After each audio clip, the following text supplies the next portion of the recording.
Good morning. Pursuant to Minnesota Statute Section 13D.021 and the current state of emergency due to COVID pandemic, this emergency meeting of the Independent School District 279 School Board can be conducted via electronic means. The district is convening this meeting as an emergency meeting pursuant to Minnesota Statute 13D.04 Subdivision 3 because it is the judgment of the board that the recommendation of Superintendent McIntyre to open schools for the 2021 school year requires this board's immediate consideration. Consistent with current state and federal pandemic guidance, Superintendent Corey McIntyre and myself have determined that due to the health pandemic and emergency declaration, a meeting format allowing for open in-person attendance is not practical or prudent on short notice, and it is not feasible for this meeting for at least one board member, the superintendent or general counsel, to be physically present at the special location. Members of the public may monitor the meeting electronically by streaming and from the district website. An archived recording will also be available on the district website. This emergency meeting of the Independent School District 279 School Board is called to order at 7:33 a.m. on August 28th, 2020. Board members joining us by video conference, please respond when I call your name. Director Kelsey Dawson Walton. Aye. Director Heather Douglas. Aye. Director Jackie Mosqueda Jones. Here. Director Tanya Simons. Here. Superintendent Corey McIntyre. Here. And I, Mike Ostafi, am present. General Counsel Tim Palmatier is also logged into the video conference. Topic of the agenda for the school board's consideration and action is 279 ready to restart, opening of school 2020 recommendations. Superintendent McIntyre. Thank you, Chair Ostafi, and good morning, board members. Thank you for meeting at this early hour. I wanted to start by thanking you for your work Tuesday night. It was a long evening for all of us for all of your efforts on our 279 Ready to Restart opening of school's safe learning plan recommendation. I appreciate the support you showed with your vote to extend the school year to September 14th. This will help provide additional time to ensure all required safety components of the Minnesota Safe Learning Plan are able to be implemented in the Osseo area schools. Although the board decision Tuesday was not to support the recommendation for the opening school model, the board did indicate that you'd be open to a different recommendation. So after taking that feedback, the administration and I worked on an updated recommendation, which I'm providing to you this morning for the safe opening of the school year. So this morning, I'm asking for the school board to approve my recommendation to provide 2 weeks of distance learning starting on September 14th to allow the school district more time to plan for the implementation of the hybrid model to start on September 28th. This updated recommendation focuses on the same 3 key indicators presented in detail Tuesday night for a successful start to the year. And those include monitoring virus case rates in our local communities to ensure health and safety for all of our students and staff, ensuring staff preparedness by properly staffing the Distance Learning Academy at all the school sites, including hiring new employees where we are short-staffed. Also, ensuring instructional preparedness by providing additional staff training for effective instruction in the hybrid model. As we developed our Distance Learning Academy, we anticipated about 2,000 to 3,000 students, and we ended up with over 5,000 enrolling, which requires a significantly larger shifting of staff to meet this need. This also has a large impact on our school sites when larger than expected enrollment shifts will occur and larger numbers of staff will be reassigned. Many teachers will have a completely new teaching assignment, as you heard Tuesday night, and need time to prepare their classrooms and their instructional content for a high quality teaching and learning experience. This recommendation will provide the necessary preparation to take place. We are keeping our highest priority on the health and safety of our students and staff with this recommendation. We did receive new county and city COVID-19 case rate data yesterday, and it's encouraging that the case rate data showed a decrease for the second reporting period in a row. And with this case rate decreasing in Hennepin County and our 3 major cities, that gives us some short-term indicators of improving health and safety conditions during these 2 reporting periods. Even though we saw this short-term decline, we were still watching closely as we continue to be concerned about our Brooklyn Park and Brooklyn Center residents and students, as it's still among the higher rates in the county. But we have been advised that by the county and Minnesota Department of Health that case rates will continue to fluctuate. So we'll stay in regular contact with MDE and MDH in Hennepin County and continue to evaluate that activity along with our ongoing preparedness efforts to open up school and continue being in our school models. I do want to say again how important it is for all of our stakeholders to know that Even though we're asking the board for this new recommendation this morning, this is still our base learning plan to start the year. I'll stress again that over time, trend data may change, and if case rates go down, we're hopeful to move into a less restrictive model, as we all desire more in-person learning for our students. And if case rate data trends up, we'll continue to consider more restrictive models. As I've said a few times over the last few weeks, I feel it's important to say again that how complicated and complex this whole thing is as we wrestle with this. It continues to be fluid. There's really no clear, easy answers. It's hard to find solutions that everyone will agree on. We've experienced there's a wide range of perspectives and beliefs on what should happen, and it all comes with high emotion and high expectations. Yet it was apparent Tuesday night that there was one thing we all can agree on. Parents, staff, administrators, you as board members, and myself, we all want to have our students back in school as soon as possible. So with starting the school year a week later, and then with 2 weeks of distance learning, this gradual approach, or kind of a soft start, will allow us to have the time we need to effectively implement and build up to that in-person learning that we all desire. So in closing, these are extremely trying times for our families and staff. In a typical year, we would know what school should look like to start. This year, because of the pandemic, change is really the only constant we've been feeling lately, and it's really testing our collective spirit. I sincerely appreciate the patience and understanding of all of our stakeholders as we navigate these challenging times. And to parents, I want to say I know our staff can't wait to see your children. Whether it's on screen or face to face, they're so excited to start building relationships and connecting with them. Please know that our goal of this recommendation is to ensure that we are truly ready to restart on September 14th and to provide your scholar with the best educational experience possible during the 2021 school year. Chair Ostafi, with that recommendation, again, is to change our opening of the school year model to be distance learning starting September 14th and shifting to hybrid learning on September 28th. Thank you. Thank you, Superintendent McIntyre. Do we have a motion to support the recommendation of the superintendent to start the school year on the 14th in distance learning and then move to hybrid learning on the 28th? So moved, Director Simons. Do we have a second? Second, Jackie Mosqueda Jones. Thank you. And for discussion, I will call on each board member and we'll start with Director Mosqueda Jones. Jackie. Any comments or questions? I do. I want to thank my board colleagues and Superintendent McIntyre, Tim Palmatier, and our staff behind the scenes, Sherry and Randy, for being here so early in the morning. I also want to thank you for considering allowing for a start that allows for consistency for kids in the beginning of the year and for some sort of feeling of safety for several of our families. I know this is going to be really difficult for many of our families. There's no easy answer. There's going to be difficulties no matter which way we go.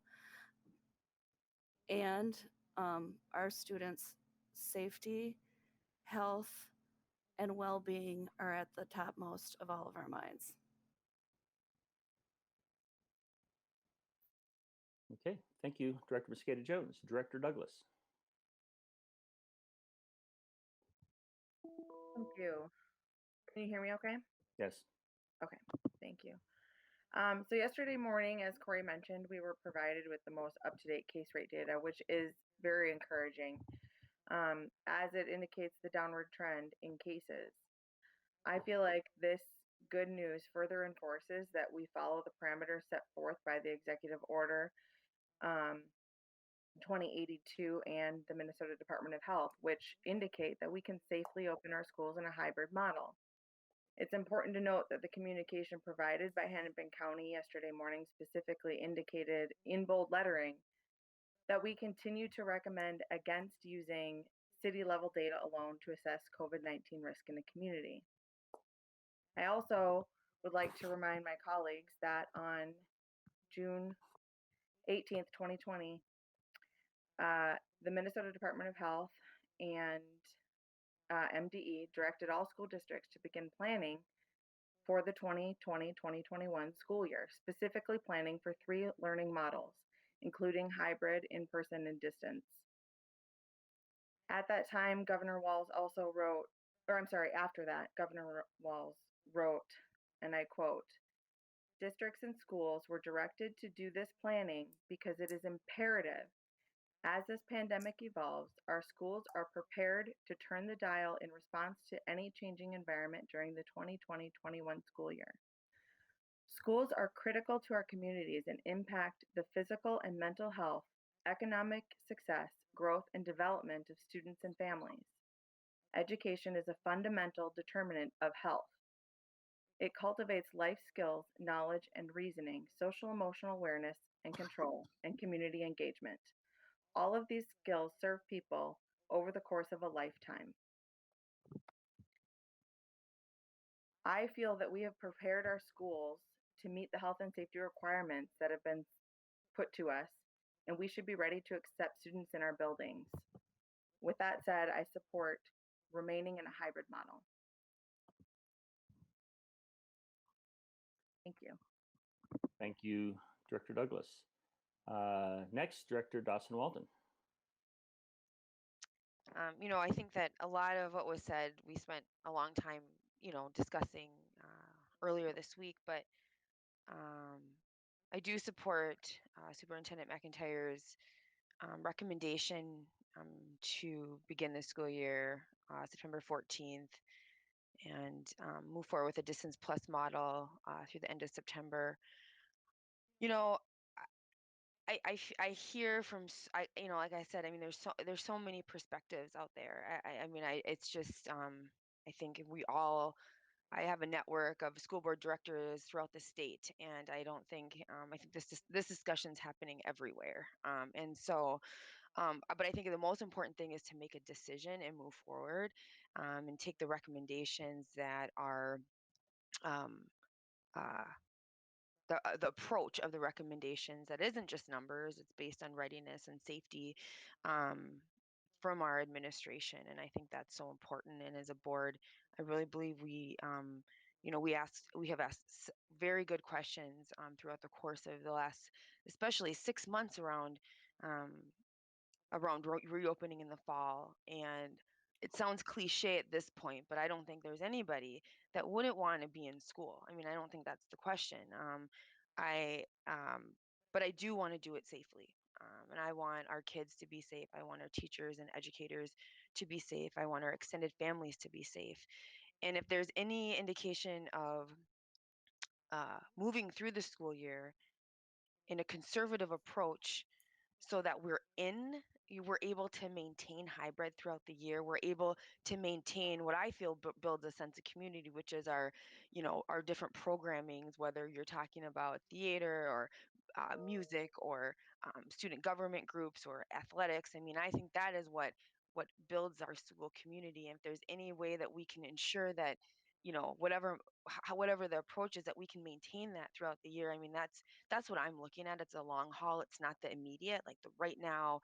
We have to open right now and do hybrid. So I fully support our administration's recommendation um, for the year. Thank you. Thank you, Director Dawson Walton. Director Simons. Yeah, good morning, and thank you to all my colleagues for being here this early. I'd also like to thank all of the families and students and teachers who have had an outpouring of communication. It's really been incredible to see the volume of voices coming in, and they are of many different perspectives. And I really welcome that. I think that's so critical to this process. Many of the emails started with, "I've never emailed the board before." And that's really awesome to see that degree of engagement and advocacy for the needs and positions of our family and our kids, as well as our teachers. So I really implore the public to continue to engage, and for families to always feel free to engage and to email and to communicate on behalf of your children. That's who we're here to serve, is our children in this district, and our mission states that clearly. So at the last meeting, it was clear to me that there were many concerns about ensuring that we have the right operational and instructional readiness. Uh, I also hear the concerns and frustration from families that we're not ready yet. So I hear that, and I understand those expectations, and we all hold ourselves accountable to those expectations to be ready to serve our students. But I also understand the massive undertaking for a district of our size, and having provided that maximum level of time for parents to decide the best option for their kids uh, also plays into the preparedness and the need to move, as Corey mentioned, the degree of shifting. And so I really um, want our students to have the best experience possible when they're coming back into our hybrid model. So I think that the 2-week period of time feels right. When we think about other organizations that are moving into something brand new like this, there's often a period where we're doing a soft start, or we're making sure that all the pieces are coming together. So this seems very reasonable and fair to me, and I think it feels like the right solution to the families that are really imploring us to deliver on our promise of hybrid to them in a reasonable timeline, as well as ensuring the right operational preparedness. And as we know, these are things that we'll continue to monitor between now and the start of school as well. So I think that this feels right based on everything that I've heard. I would also like to encourage the administration um, to come and ask us for any resources, anything that might be different that's needed. I received some really incredible emails about ensuring that our focus is on what is it going to take to enable this. So there's a lot of roadblocks, and there's a lot of barriers. There's going to continue to be. So please communicate. Please ask us for what is needed. If there's resources, this is exactly the time to use our current resources available to fund things differently, to do things differently. If there's different non-licensure positions or consultants that can come in and take the workload and burden off teachers for responsibilities that maybe don't have to be performed by teachers, or can supplement. If we need to hire more communications people, if we need parent engagement people, just please know that I support providing more resources to make this happen, especially on a temporary basis, to get this year off to a great start. So please come and ask us for what is needed.